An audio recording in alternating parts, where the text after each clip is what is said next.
Markapuram TDP MLA కందుల నారాయణ రెడ్డి ఆధ్వర్యంలో medical కళాశాలను TDP శ్రేణులు పరిశీలించారు. వైసీపీ నేతలు చేస్తున్న దుష్ప్రచారాన్ని కూటమి నేతలు తిప్పికొట్టారు. ఈ సందర్భంగా ఎమ్మెల్యే కందుల మాట్లాడుతూ గత వైసీపీ ప్రభుత్వ హయాంలో కాలేజీ పనులు 80% పైగా పూర్తి చేశామని, నిరసన చేపట్టడం హాస్యాస్పదమన్నారు. వైసీపీ ప్రభుత్వంలో మెడికల్ కళాశాలలు అరకొర పనులు చేపట్టి ఇప్పుడు దుష్ప్రచారం చేస్తున్నారన్నారు. కూటమి ప్రభుత్వం ఏర్పడిన తర్వాత కళాశాల పనులను పీపీపీ విధానంలో త్వరగా పూర్తి చేస్తున్నామన్నారు. ఈ నాయకుల్లో తప్పని చెప్పి మీరు ఎత్తుక్కుంటూ ఉండాల్సిన దౌర్భాగ్య పరిస్థితి పట్టిందంటే మిమ్మల్ని ఏమనాలో ప్రజలు కూడా మీకు ఏ రకంగా సమాధానం చెప్పాలో అన్నీ ఆలోచన చేసుకుని సిద్ధంగా ఉన్నారని మేము ఈ సందర్భంగా మీ అందరికీ మనవి చేస్తూ ఉన్నా. వాస్తవాలు ప్రజలకు కూడా చెప్పాలి. అమ్మా వైసీపీ వాళ్ళు మెడికల్ కాలేజీ ఫస్ట్ సంవత్సరం కొంత బిల్డింగు, రెండవ సంవత్సరం కొంత బిల్డింగు, మూడవ సంవత్సరం కొంత బిల్డింగులు మార్చుకోవచ్చు అని చెప్పి పాఠాలు చెప్పారు. నువ్వు పాఠం చెప్పగానే సరిపోలా. నువ్వు ఆడ కొంత బిల్డింగ్ చేయొచ్చు. మరి కొంత బిల్డింగ్ చేయొచ్చినప్పుడు కొంత డబ్బులు కూడా కాంట్రాక్టర్కి ఇప్పించిండింటే కాంట్రాక్టర్ పూర్తి చేసిండేవాడు.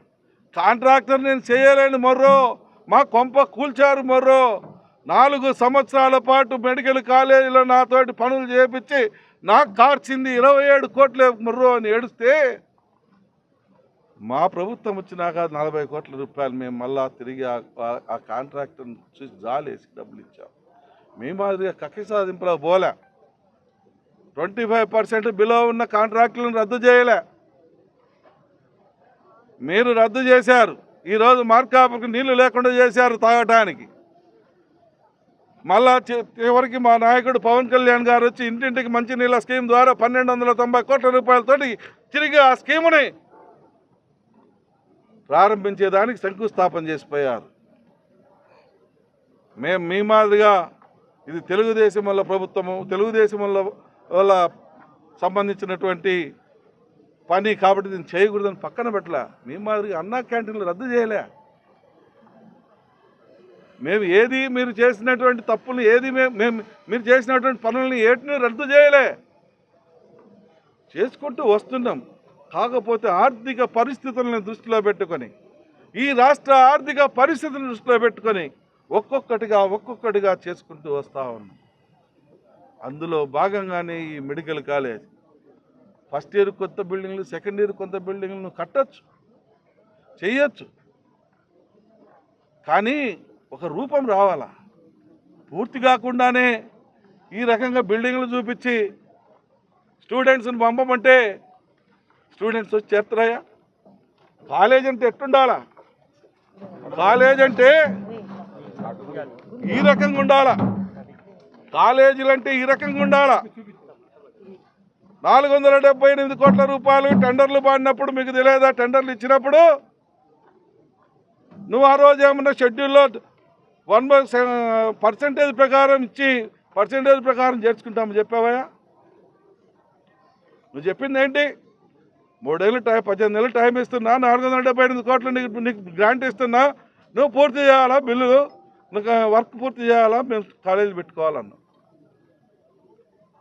లాస్ట్కి ఎన్ఎంసీ వాళ్ళు వచ్చి నువ్వు చూపించిన కాలేజీని రిజెక్ట్ చేస్తే అప్పుడు ఆగిపోయిన పరిస్థితి. అంతేగాని ఏ ప్రభుత్వము, మా ప్రభుత్వం ఏమి ఆపింది కాదు.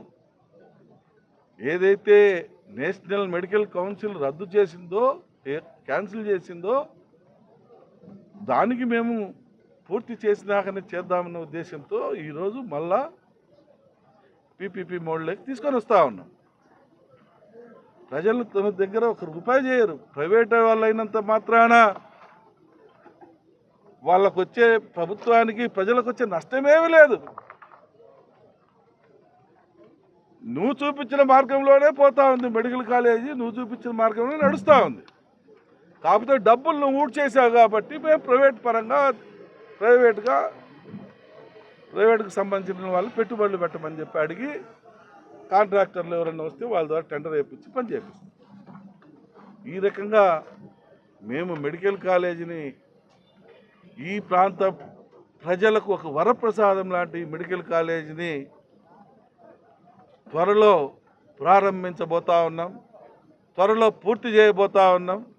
బ్రహ్మాండమైనటువంటి 16 లక్షల మందికి బ్రహ్మాండమైనటువంటి ఏకైక మెడికల్ కాలేజీ కమ్ హాస్పిటల్గా దీన్ని రూపాంతరం చేయబోతా ఉన్నాం మా నాయకుడు చంద్రబాబు గారి ఆధ్వర్యంలో అని చెప్పి ఈ సందర్భంగా తెలియజేస్తా ఉన్నాం.